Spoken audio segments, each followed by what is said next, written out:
হুম। অনে নাকি কৃষক মেয়েরা মেয়ের ঘরত পদার্পণ করছিলেন। এই কৈফত কি আর তোমার দেওয়া পারিব?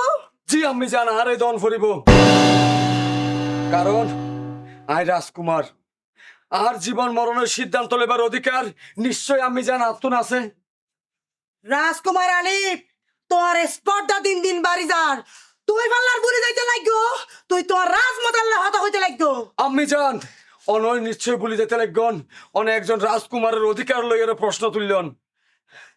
রাজকুমার আলিফ, এই রাজ পরিবারের মান সম্মান রক্ষা করিবার লাই যদি তোর মতো রাজপুত্রর যদি গর্দান লন পারে, তাহলে এই রাজমাতা এক সেকেন্ডও চিন্তা করতো না।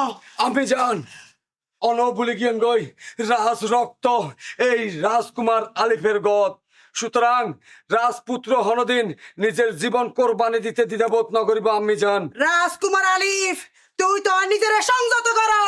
ইয়ানা শেষবারের মতো শেষবার তোর হুঁশিয়ার করি যায় রাই। আমি জান আমি জান আমি জান একবার আর হতা শুনেন। আমি জান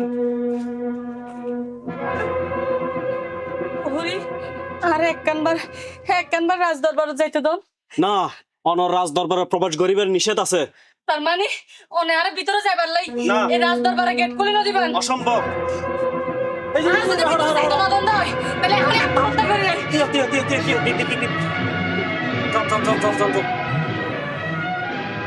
রে ভাই, ও বাজরে এখানেই তো হয় আলিফ লাইলা।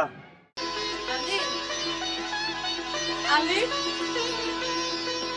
আলি আলি ঋষভ কন্যা, তোর এত বড় স্পর্ধা!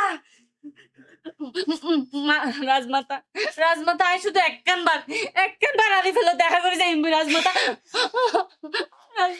একবার, একখানবার, এক মুহূর্ত বা একখান সেকেন্ডের লাইন সেনাপতি কি হুকুম করুন? ওই রাজবাগানত লই যাই এই মাইয়ের গর্দান লই ফেলো। রাজমাতা সেনাপতি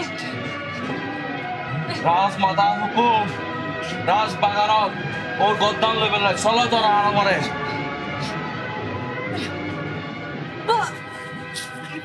মহারাজ, মহারাজ, মহারাজ, গোস্তাকে মাফ করিবেন। হনের হনের না থাকিবার কারণে হায়োগ্য সিদ্ধান্ত লই ফেলাই। কি সিদ্ধান্ত লই রানী? ওই কৃষক কন্যার গর্দান লইবার অনুমতি দিয়াই। অসম্ভব, অসম্ভব। তুই অনুমতি দিতে পারো, এই অনুমতি দিতে জন্য কথা নাই।